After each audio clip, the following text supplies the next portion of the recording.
Hello and welcome. In this video, you will learn a fundamental construction technique in geometry, how to copy a line segment. For this construction, you will only need two basic tools: a compass for transferring lengths and a straightedge for drawing straight lines.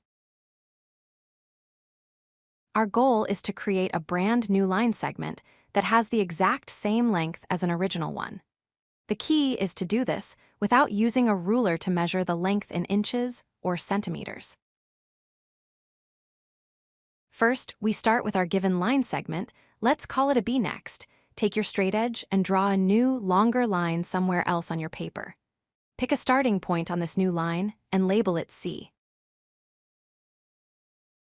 Now take your compass.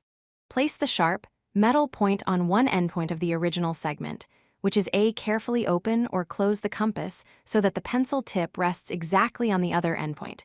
B. You have now set the compass to the length of segment of B.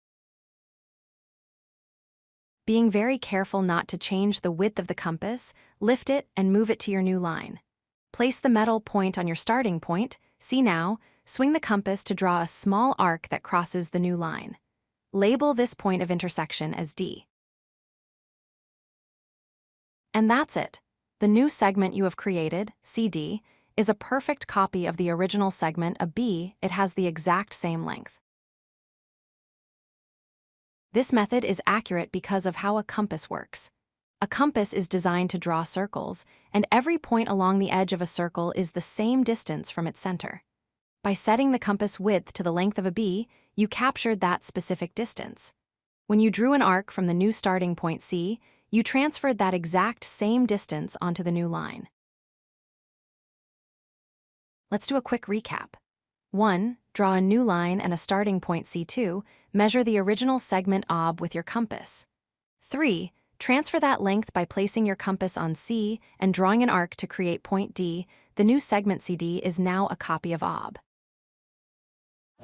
If you like this video, hit that like button and don't forget to subscribe.